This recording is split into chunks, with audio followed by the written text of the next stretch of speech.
नव्या नव्या बचपन से ही बहुत ज़िद्दी थी। बिना माँ की बच्ची थी, इसलिए सब लोग उसे संभालते थे। दादी की तो लाडली थी। उसके पापा सचिन की दूसरी शादी करने का प्रयास चालू था। वह 7 साल की बच्ची कुछ ना कुछ करके अपने पापा का रिश्ता जुड़ने नहीं देती थी। उनकी दोनों नानी और दादी उसे समझा समझा कर थक गई।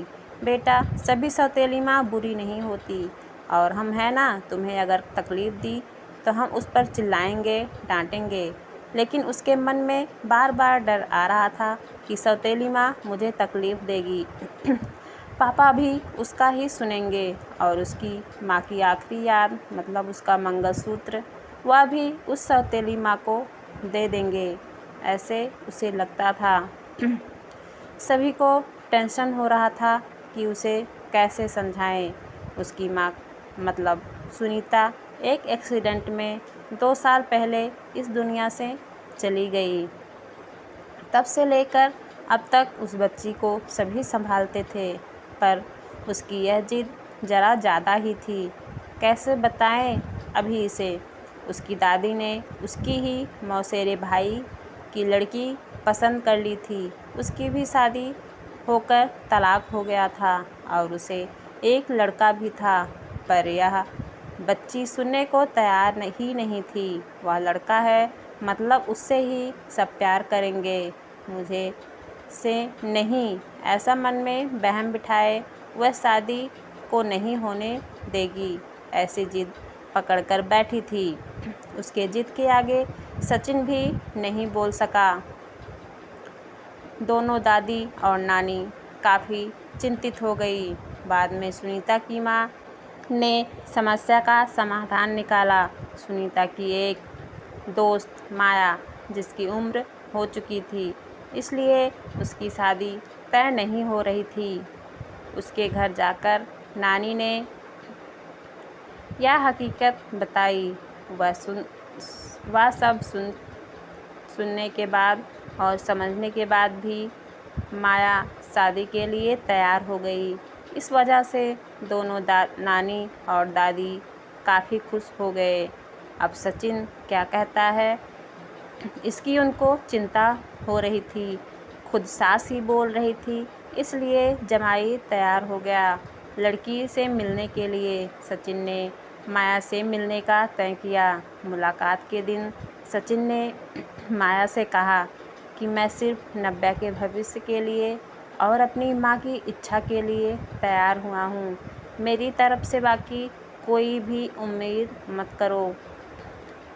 यह सुनते ही बहुत बुरा लगा माया को, पर कितने दिन घर वालों की ताने सुनूं, इसलिए माया तैयार हो गई और शादी भी हो गई। उसके घर की परिस्थिति इतनी अच्छी नहीं थी, इस वजह से उसके माँ बाप ने माया को कोई भी जेवर नहीं दिया, और नव्या ने अपनी माँ का मंगलसूत्र वह भी नहीं देने दिया। बाद में सुनीता की माँ ने माया की माँ बनकर सब कुछ किया।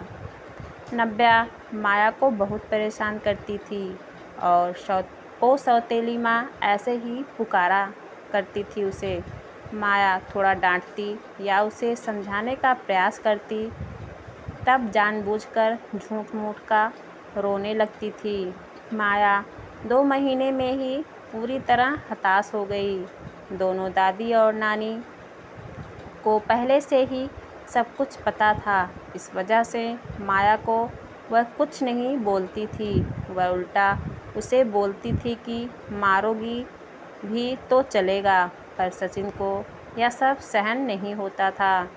जब परिस्थिति हाथ से निकलने लगी तो माया ने उसकी सहेली को, जो एक स्कूल टीचर थी, उसके साथ मिलकर एक प्लान बनाया, और सचिन को असली परिस्थिति का सच का पता चले, इसलिए नव्या के ड्रामों का वीडियो बनाकर उसे दिखाया।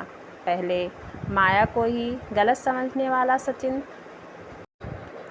सारी सच्चाई से अवगत हुआ, और उसने उन दोनों को धन्यवाद किया।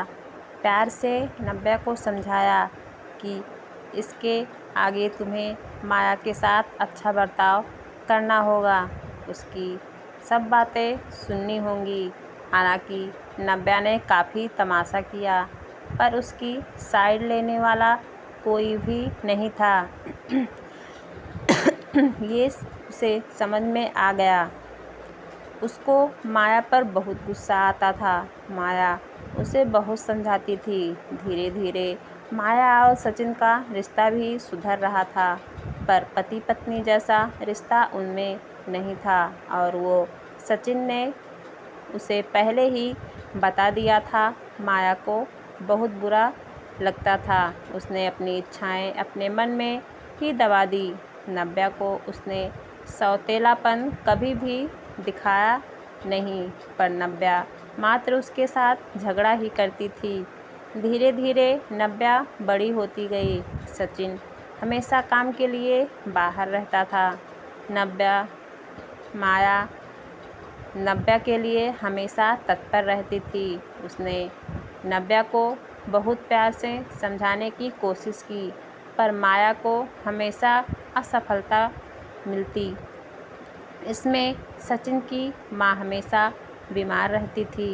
इनकी वह देखभाल करती थी। उन्होंने एक बार माया को बुलाकर बताया, मुझे बहुत चिंता होती थी इस नव्या की, पर अभी नहीं होती। तुम हो ना मेरी, अभी मेरा कुछ भी हो जाए चलेगा, पर तुम्हारे लिए मुझे बहुत बुरा लगता है। जिस बच्ची के लिए तुम इतना करती हो उसे कीमत ही नहीं है। तभी माया मुस्कान के साथ बोली नव्या को देखते हुए, उसने मुझे हमेशा गलत ही समझा। हमेशा की तरह नव्या ने माया से बहुत झगड़ा किया। सचिन के घर पर आते ही उनको सब झूठ बताया, पर उसने भी नव्या को ही सुनाया। गुस्से से नव्या ने खाना भी नहीं खाया। माया ने भी खाना नहीं खाया। नव्या को समझाने के लिए गई तो माया ने कहा, मुझे तुम्हारी माँ की जगह नहीं लेनी। इसकी आखिरी निशानी मतलब उसका मंगलसूत्र भी नहीं चाहिए। मुझे सिर्फ तुम माँ बोलकर पुकार लो। मेरे लिए इससे बड़ा पुरस्कार कोई नहीं होगा। जिस दिन तुम ऐसा करोगी उस दिन मुझे ममता का गहना मिल जाएगा। यही मेरी खरा पहला गहना होगा। पर नव्या सुनेगी तब ना। जैसा था वैसा ही सब चालू रहा। कई दिनों बाद दादी की तबीयत बिगड़ी। उन्होंने सचिन को बुलाया और कहा, माया बहुत अच्छी लड़की है, वह कभी भी भेदभाव नहीं करेगी। तुम उसको अपनी पत्नी की तरह स्वीकार कर लो। उसकी भी कोई उम्मीद होगी तुमसे, वह पूरा करो। ये आखिरी शब्द बोलकर दादी चल बसी। सचिन को माँ की यह शब्द कान में गूंज रहे थे। महीना हो गया, तब भी वही शब्द का विचार करके गैलरी में शांत बैठा था। उतने में माया ने खाना खाने के लिए बुलाया। आ रहे हो ना, ऐसा बोलकर बुलाने लगी। सचिन का सब्र का बांधा टूट गया। वह माया की गोद में सिर रखकर बहुत रोने लगा। आज 5 साल बाद पहली बार सचिन ने माया को छुआ। माया घबरा गई। उतने में नव्या वहाँ पर आ गई। इस वजह से यह विषय वहीं पर ही ख़त्म हो गया। कई दिनों बाद वापस सब नॉर्मल हो गया। दोनों ही सब अब शरीर से मन से भी नज़दीक आ गए थे। नव्या को समझ आने के बाद वह भी ज़रा अच्छा बर्ताव करने लगी। अभी उसकी 12वीं की परीक्षा थी, इसलिए माया उसके टाइम टेबल सब ठीक से संभाल रही थी। कुल मिलाकर सब अच्छा चल रहा था। सचिन का भी एक्सीडेंट हो गया और वह गुजर गया। अभी माया और नव्या वह दोनों ही थी एक दूसरे के लिए। जो भी सेविंग थी उस पर घर चल रहा था।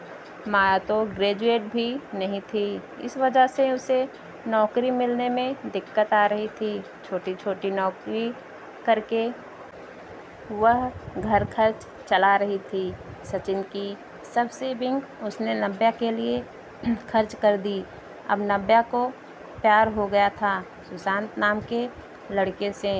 इस वजह से माया ने उसका प्रेम विवाह करने का सोचा।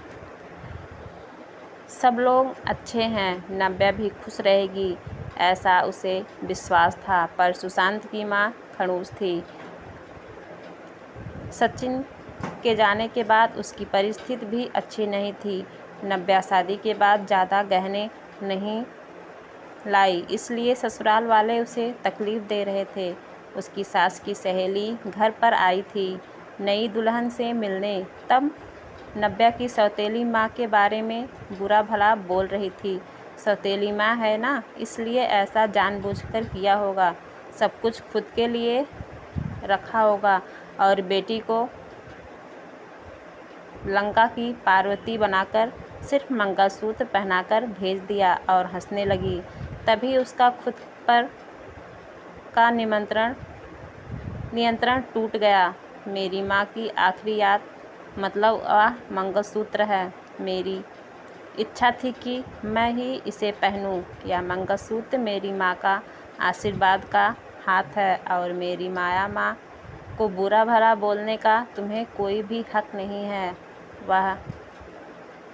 आज वह है इसलिए मैं हूँ। उन्होंने मुझे अच्छे संस्कार दिए, डिसिप्लिन सिखाया, संयम और बड़ों का सम्मान, यह सब बताए। कोई भी उम्मीद ना रखते हुए सिखाया। पापा के जाने के बाद भी उन्होंने कमाए हुए एक पैसा भी खुद पर ना खर्च करते हुए सब पैसे मुझे दिए। कभी भी सौतेलापन उन्होंने मुझे नहीं दिखाया। मेरे लिए उन्होंने खुद का बच्चा तक नहीं होने दिया। पर मुझ पागल को कभी यह समझ में नहीं आया। उन्होंने मुझे सिर्फ और सिर्फ प्यार किया। मुझसे उन्हें एक ही चीज़ चाहिए थी जो मैं कभी दे नहीं पाई। सब औरतें एकदम सोच में पड़ गई कि आखिर वह कौन सी चीज़ चाहिए थी। उन्होंने नव्या से पूछा उन्हें क्या चाहिए था। सच में बहुत महंगा गहना होगा, इसलिए तो उन्होंने इतना एडजस्ट किया होगा। बातचीत हो ही रही थी, तब वहाँ माया आई और औरतें खुसुर फुसुर करते हुए हंसने लगी। माया मन में डर गई। नव्या ने ऐसा क्या किया होगा, ऐसा क्या किया होगा। सब औरतें उसे देख रही थी। तभी नव्या ने माया को गले लगाकर प्यार से माँ बुलाया। दोनों माँ बेटी सब भूलकर एक दूसरे की बाहों में गुम हो गई। औरतें जब कानाफूसी कर रही थी, तभी नव्या बोली, आप सबको वह गहना देखना था ना, यही माँ बुलाकर ममता का गहना उसे चाहिए था। माया को तो रोना आ गया था। दोनों सचिन और दादी की फ़ोटो के सामने हाथ जोड़कर खड़े थे। नव्या ने उससे माफ़ी मांगी और माँ को कभी खुद से दूर नहीं करूँगी ऐसा वचन दिया।